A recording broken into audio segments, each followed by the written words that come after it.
बच्चों नमस्कार। आइए आज हम कक्षा 6वीं के गणित विषय में अध्याय 2 विषय के संबंध में पढ़ने वाले हैं। तो चलिए शुरू करते हैं। देखिए, आपको अध्याय 2 में दिया है पूर्ण संख्या एवं पूर्ण संख्या पर संक्रियाएं।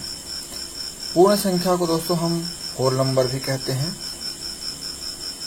देखिए, आपकी पुस्तक में ये सभी चीजें जो भी दी हुई है वो आपको पढ़ना है, समझना है, और पढ़ने समझने के बाद आपको आनंद आएगा और वास्तविक पूर्ण संख्याओं के बारे में आप अपनी समझ बना पाएंगे।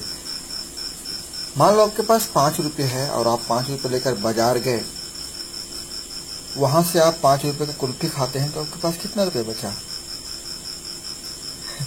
आप कहेंगे मेरे पास कुछ नहीं बचा।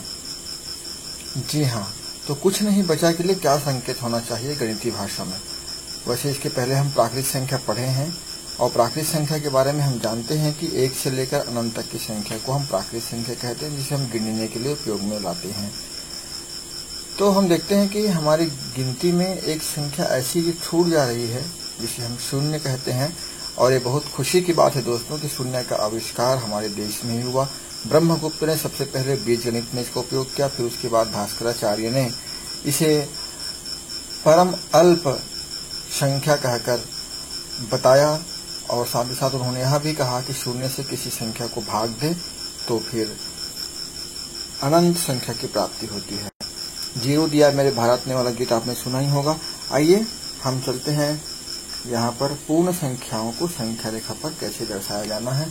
देखिए, आपकी पुस्तक में दिया हुआ है पूर्ण संख्या को संख्या रेखा पर इस प्रकार से दर्शाएंगे। संख्या रेखा बनाएंगे, दोनों ओर तीर का निशान बनाएंगे, शून्य से शुरू करेंगे और उसके बाद दाहिने तरफ बढ़ते जाएंगे, बाएं से दाएं की ओर बढ़ते जाएंगे।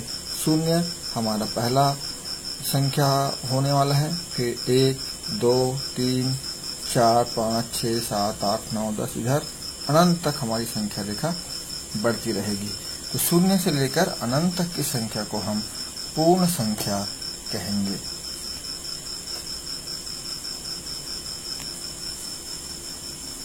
इसे हम W से दर्शाते हैं। W बराबर हो जाएगा 0, 1, 2, 3, 4, 5, 6 और अनंत तक।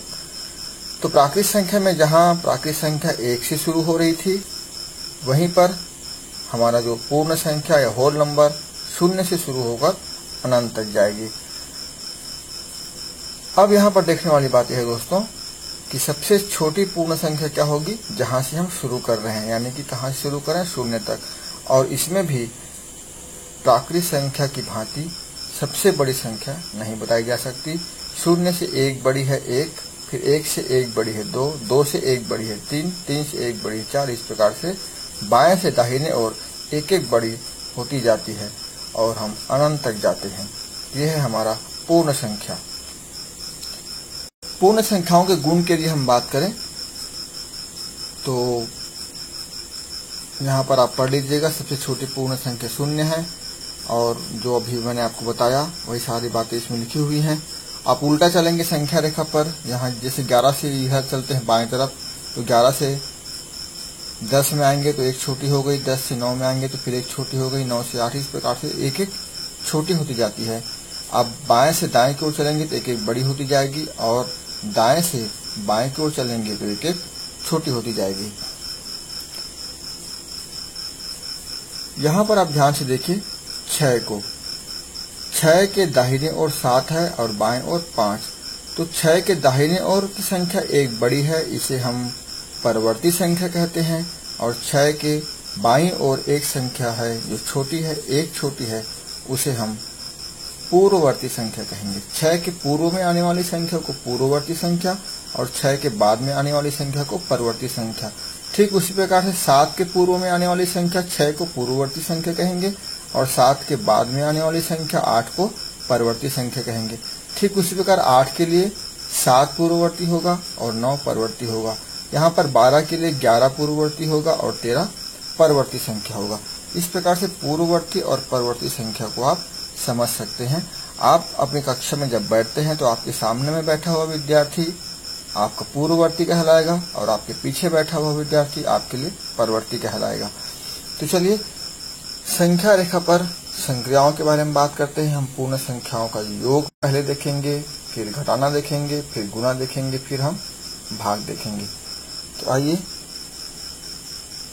इस क्रिया को करते हैं। आप भी अपने कॉपी में इस प्रकार की संख्या रेखा बनाकर ये जो क्रियाकलाप दिया हुआ है उसको पहले करेंगे, तब आपको प्रश्नावली बहुत जल्दी समझ में आने वाला है।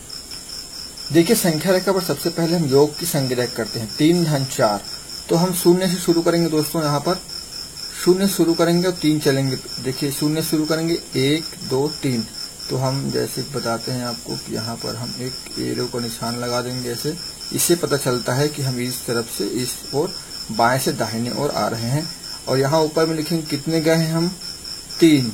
ये पहला वाला संख्या जो 3 हम यहाँ पर गए, इसलिए धन 3 लिखेंगे। अब कितना चलेंगे, 4। 3 से 4, तो देखो 3 यहाँ पर है, 1 2 3 4। यहाँ पर हम थोड़ा निशान लगा देंगे, वहां तक हम फिर चलेंगे इस प्रकार। और यहाँ पर लिखेंगे धन 4। धन 3 चले, फिर 4 चले, और कहाँ पहुंच गए हम, दाहिने ओर चलते चलते 7 में। इसलिए हमारा यहाँ पर आंसर आएगा 7। इसी प्रकार से आप संख्या रेखा पर जोड़ने की क्रिया को, संक्रिया को दर्शा सकते हैं। अब देखते हैं घटाने की संक्रिया कैसे करेंगे। 8 ऋण 5, तो सबसे पहले हम शून्य से 8 खाने चलेंगे। चलिए, ये 8 यहाँ पर है, तो चलिए 8 चलते हैं। इस शून्य से आप चलते चलते कहाँ आ गए, 8 में। यहाँ पर लिखेंगे धन 8। अब घटाना कितना है, 5, इसलिए हम 8 से वापस 5 चलेंगे। 1 2 3 4 5, कहाँ पर आ जाएंगे हम, 3 में। इसलिए हम इसको नीचे की ओर चल लेते हैं ऐसे, इस प्रकार से। चूंकि घटाए हैं इसलिए हम यहाँ लिखेंगे ऋण 3। इस प्रकार से 8 ऋण 5 बराबर क्या हो गया, 3। अब देखते हैं गुणा करने की क्रिया को। 2 गुना 4, तो 2 गुना 4 कहने का मतलब है 2 को 4 बार जोड़ना। गुणा वास्तविक में बार बार जोड़ने की क्रिया को ही कहते हैं। 2 को 4 बार जोड़ेंगे हम। चलिए, 2 गुना 4, यहाँ पर 2 गुना 4 कहने का मतलब है 4 जो है वो 2 बार जोड़ना है 4 को। तो चलिए पहले हम 4 में आ जाते हैं। यहाँ पर ये 4, और यहाँ से फिर 4 चलेंगे। 1 2 3 4, 8 में पहुंच गए अपन। सबसे पहले हम शून्य से कहाँ जाएंगे,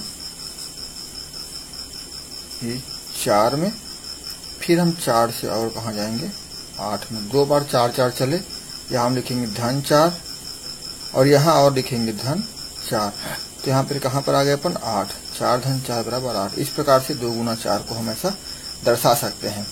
ठीक इस प्रकार से 9 भागी 3, तो भाग में क्या होता है दोस्तों, बार बार घटाना होता है कि जितने बार घटाएंगे वही हमारा आंसर होगा। 9 में कितने बार घटाएंगे कि शून्य आ जाए, 9 में कितने बार 3 घटाएंगे कि शून्य प्राप्त हो, जितने बार घटाएंगे वही हमारा आंसर हो। चलिए देखते हैं। यहाँ पर हम शुरुआत करेंगे 9 से। 9 में घटाना है, इसलिए कहाँ शुरुआत करेंगे, भाग की क्रिया में 9 से। तो 1 2 3, सबसे पहले तो हम कहाँ आएंगे, यहाँ ऊपर भी लिख सकते हैं, इसको दर्शा सकते हैं, बस हमको चिन्ह को सही दर्शाना है। तो ऋण 3 हो जाएगा यहाँ पर। फिर 1 2 3, 3 में आएंगे, यहाँ पर ये हो जाएगा हमारा ऋण 3। फिर एक बार और घटाएंगे तो कहाँ जाएंगे अपन, शून्य में। यहाँ पर 1 आएगा,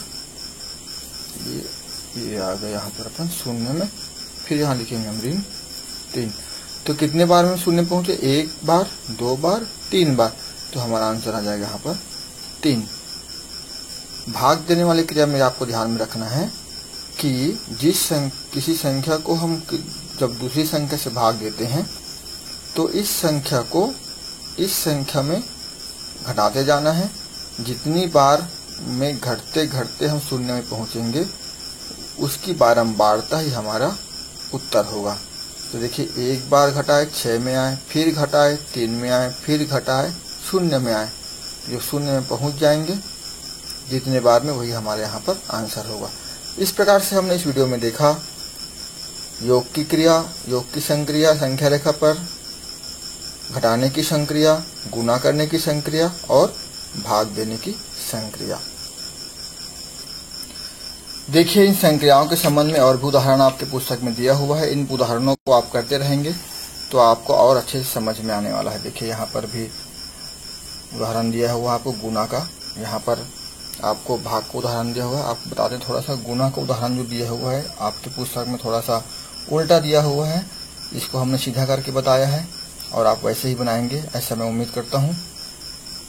यहाँ पर आपको अभ्यास के भी कुछ प्रश्न दिए हुए हैं। इन प्रश्नों को आप करेंगे तो और अच्छे से आपको समझ में आने वाला है।